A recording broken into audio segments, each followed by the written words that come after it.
গল্পের নাম অনবদ্য আয়াস, ইভা অমৃত, পর্ব সংখ্যা 33। ধোয়াটো গরম স্যুপের বাটি টেবিলে, ওষুধের সময় দেখতে মনোযোগী, অধিকতর নির্দেশন রতিক, ব্যথায় টনটনে দেহখানা, নড়াচড়া করলেই তাজা হয়ে ওঠে লোহময়, যাতনায় ছটফট করতে করতে সবে নিদ্রায় মগ্ন, নিন্দাকর্ষক মুখশ্রীটা ভিন্ন রকম, জেগে তোলা স্প্রিয়া নিমিষে ঘুচে গেছে, অথচ করণীয় কিছু নেই, ক্ষুধার্ত রাখা যাবে না, নিজের সাথে লড়াই করে অবশেষে ডাকলাম রতিককে। ক্লান্ত নেত্র যুগল মেলে আরো দৃঢ় হলো নিদ্রায়, এবার শরীরে হাত দিয়ে ডাকলাম। রতিক নিদ্রা করে আহ শব্দটি নির্গত করলেন। তৎক্ষণাৎ আমি হতগ্রস্ত কণ্ঠে বলি, কি হয়েছে, ঠিক আছেন? ব্যথা লেগেছে? বুকে আঘাত পেয়েছি তাই? নতজান করলাম মস্তিষ্ক, নিজের অগোচরে তাকে তীব্রতর আঘাতে জর্জরিত করলাম। মিনমিনে গলায় বললাম, সরি, আমি বুঝতে পারিনি। ইটস ওকে, সরি বলার দরকার নেই।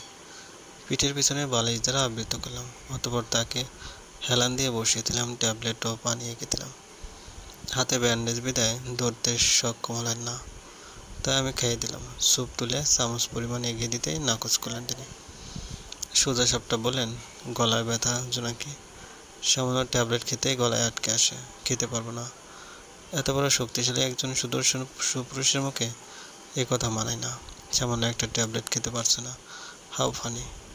লোকেরা জানতে পারলে আপনাকে মিউজিয়ামে রাখার ব্যবস্থা করবে, তার আগে চট করে খেয়ে ফেলুন তো। ভ্রু কুঁচকালেন তিনি, হৃদস্পন্দন অস্বাভাবিক বৃদ্ধি পেয়েছে।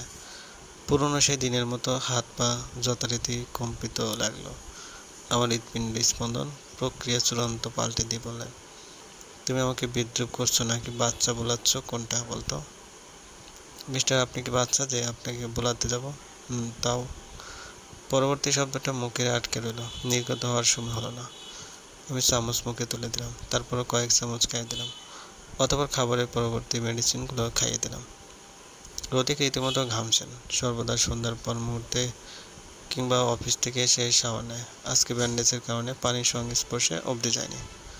উপরের শার্টটা খুলে দিতে বললেন, খুলতে সাহায্য করে পরক্ষণে এসির পাওয়ার বাড়িয়ে দিল। উষ্ণতা যেন কমছে না, অথচ হিমালতায় আমার অবস্থা শোচনীয়। বাধ্য হয়ে টাওয়াল পেঁচিয়ে নিয়ে এলাম, তার সর্বাঙ্গে আর্দ্র টাওয়াল দ্বারা ভিজিয়ে দিতে লাগলাম। তার স্থির দৃষ্টি আমার দিকে নিবদ্ধ। গলার কাছে মুছে এক পলক অবলোকন করলাম তার মুখ, এখনো একই ভঙ্গি। অস্বস্তি বোধ হলো। আমি আমার কাজে মনোনিবেশ করলাম।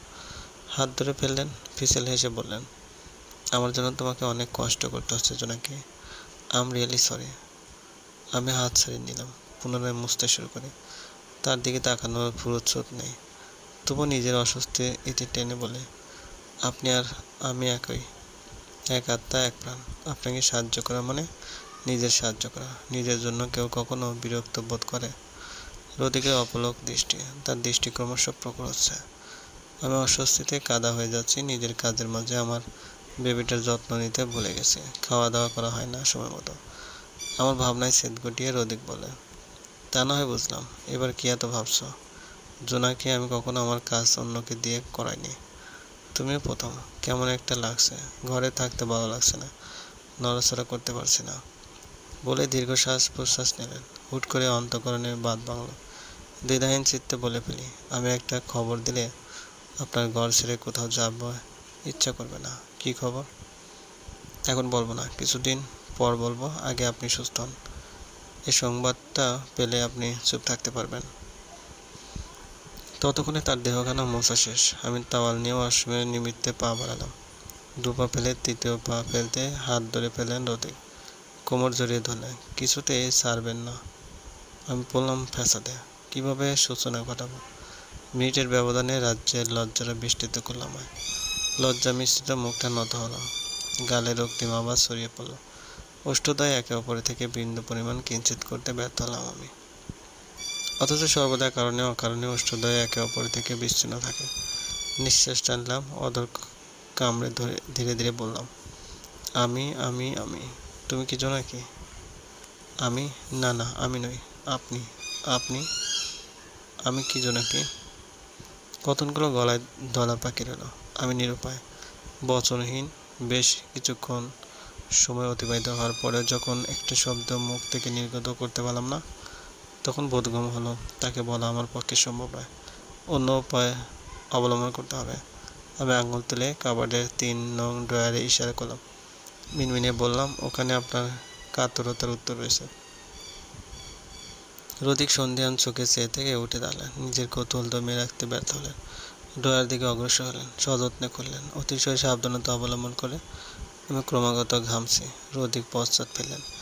এমন ব্যবহারে আমার অস্বস্তি তরতর করে বাড়ছে। কাবার্ড খুলতেই বাচ্চাদের ছবি নজর এলো। ঘাড় কাত করে ছবিটা দেখলেন তিনি। দৃষ্টি সরিয়ে আমার দিকে আকর্ষণ করে ইশারায় বললেন, কি? পরক্ষণে ড্রয়ারে হাতড়ে 2টো জুতো পেলেন, বাচ্চার জুতো। সদ্য জন্ম নেওয়া বাচ্চাদের পরার উপযোগী 0 সাইজের কাপড়ের জুতো। রদিক একবার জুতো আর একবার বাচ্চার ছবিটার দিকে তাকাচ্ছেন। অবশেষে ধৈর্যহারা হয়ে গেলেন। আমাকে মাথা চুলকে বললেন, তোমার কি খেয়ে দিয়ে কাজ নেই জোনাকি? এইসব দিয়ে কাবার্ড ভরে রেখেছ? এর জন্য বলেছিলে আমি বাইরে যেতে চাইবো না। সিরিয়াসলি? আমাকে আবার তুমি ছেলে বলাচ্ছ? আমি ফেলে দিচ্ছি এগুলো? না বলে চেঁচে উঠলাম আমি। রদিকে 1 পা ফেলে উপর পা তুলে আমার দিকে তাকিয়ে আছে। হয়তো ভাবছে সামান্য একটা ব্যাপার নিয়ে আমার রিয়েকশন এমন কেন। আমি দীর্ঘশ্বাস নিলাম। এই লোকটাকে কিভাবে বুঝলে তিনি বুঝবেন? সব দিব্যি বোঝেন, এটা বোঝেন না? টেনে টেনে বললাম, কিছু না, আপনাকে কিছু বুঝতে হবে না। ওগুলো আমার দিন।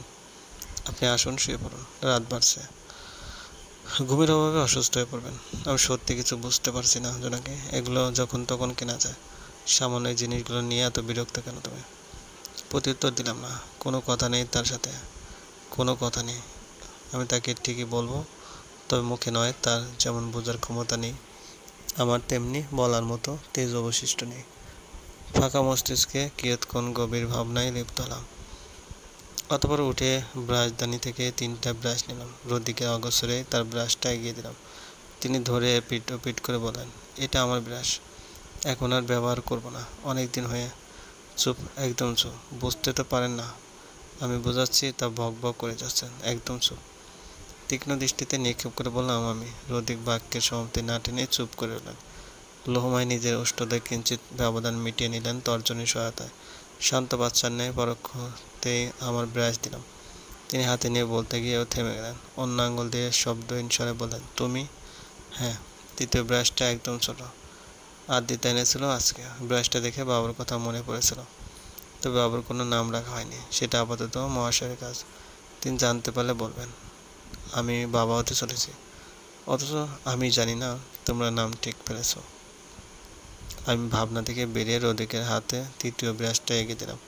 তিনি ব্রাশটা নিয়ে আমার দিকে অপলক দৃষ্টিতে তাকিয়েছেন। কিছু বলতে না দিয়ে আমি তার হাতটা নিজের পেটের উপর রাখলাম। রদিক বাকিন। তার অনুভূতিটা দেখার জন্য চাতক পাখি নিয়ে হ্যাপি টেস্ট করে রইলাম। হাত সরিয়ে ফেললাম। রদিক তার হাত সরালেন না, ভুলে গেলেন। বিনিময়ে দৃঢ় করে চেপে ধরলেন। কেঁপে উঠলাম আমি। তিনি পাথর হাঁটু মুড়ে বসলেন। 2 হাত রাখলেন। পিছিয়ে যেতে ব্যর্থ হলাম। তার নেত্র যুগল চিকচিক করছে জলে। টেনে টেনে বললেন, জোনাকি সত্যি? বাবা? চলবে।